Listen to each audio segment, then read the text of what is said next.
Before we dive in, stick around to the end because I'm going to walk you through the exact moment when most couples quietly give up on their biggest goals together.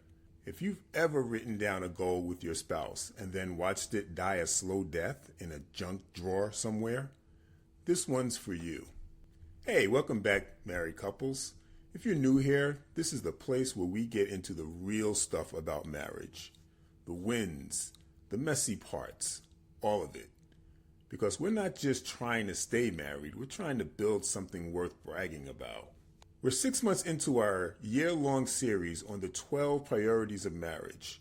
Last month was all about setting goals that actually mean something and pull you closer together instead of pulling you apart. This month, we're talking about how you actually go after these goals, using your relationship as fuel instead of something you sacrifice along the way. If you haven't hit like and subscribe yet, now's a great time. We drop a deep dive like this every single month. All right, let's get into it. So let's say you did the work. You followed last month's playbook. Your goals are all big enough to scare you a little, but broken down into bite-sized pieces.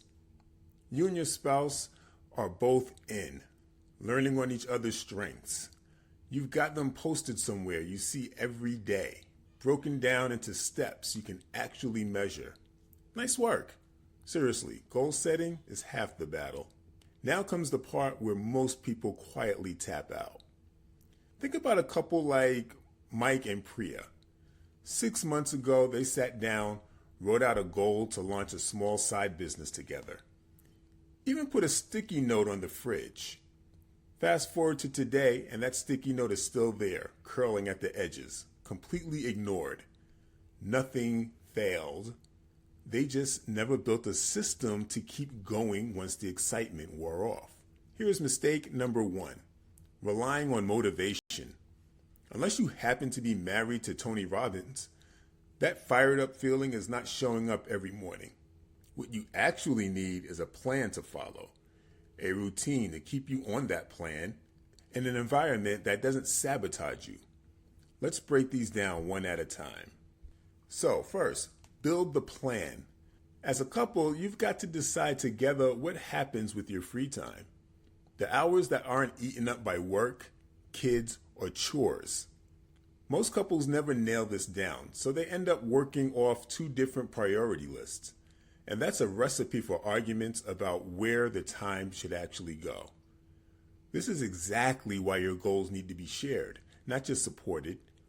One good gut check question to ask each other: what are you willing to sacrifice to make this happen?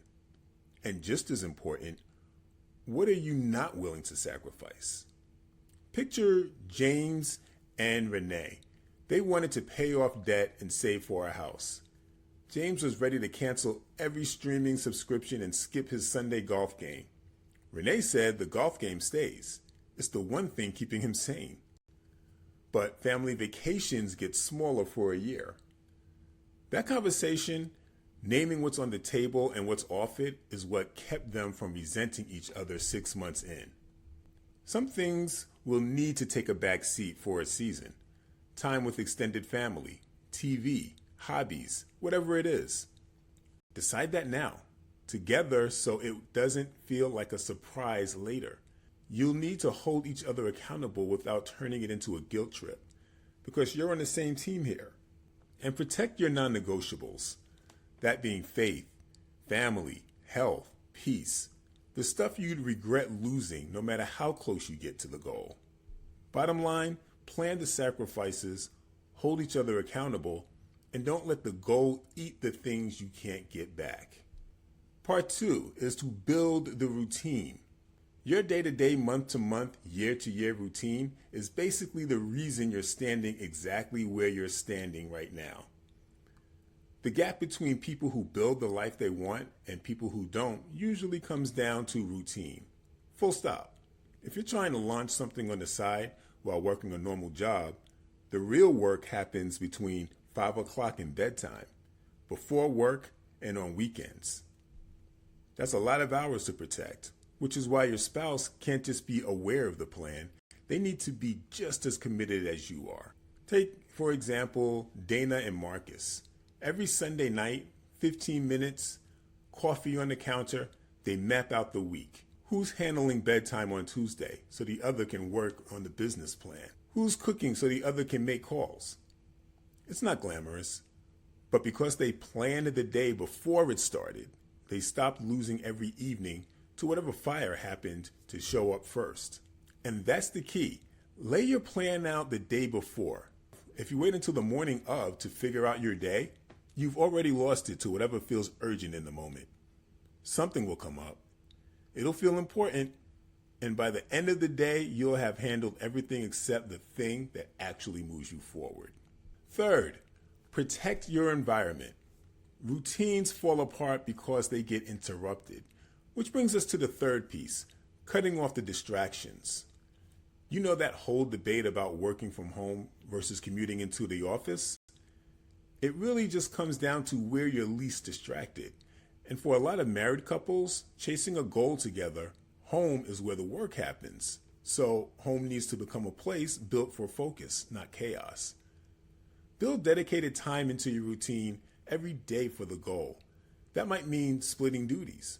One of you handles the kids or the house for a stretch, while the other locks in on a specific task in a quiet corner of the house, or even a coffee shop down the street. If your workspace happens to be your bedroom, find a spot to sit that isn't your bed, and seriously consider just unplugging the TV. Nothing drains your time and momentum faster than falling into a couple of hours of mindless scrolling or streaming. Now, let's talk about the elephant in the room, your relationship itself. Because let's be honest, you're going to disagree. Feelings will get hurt. There will be actual arguments.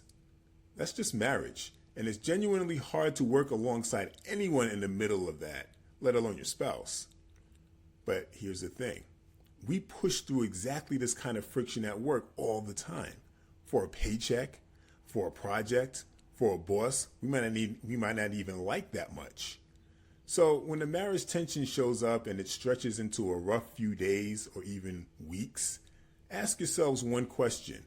Is this goal worth working through the conflict for? There's a couple, we'll call them Tom and Alicia, who hit a wall 3 months into renovating a rental property together. A disagreement over the budget turned into a 2-week Cold War. But when they finally sat down and asked that question, is this worth it? They realized the goal wasn't really about the property. It was about building something as a team. That conversation didn't just save the project. It became the thing they pointed back to a year later as the moment their marriage actually leveled up. If the answer is yes, you'll come out the other side of that conflict stronger. And so will the people around you who get to watch it happen. If the honest answer is that you don't see the point in working through it, that's actually useful information. It might mean the goal itself needs a second look. Your marriage puts you in a position to build something that only the two of you together could ever pull off. Once you find out what that is and start shaping your habits, your mindset, and your relationship around chasing it, you'll realize that the goal was never really the hard part. The marriage you build while chasing it together, that's the real win. If today helps you see your goals a little differently, come join us over at daveanddarry.com and subscribe to the channel. We share resources there, and we'd love to help you find the real purpose behind your marriage and actually go live it out.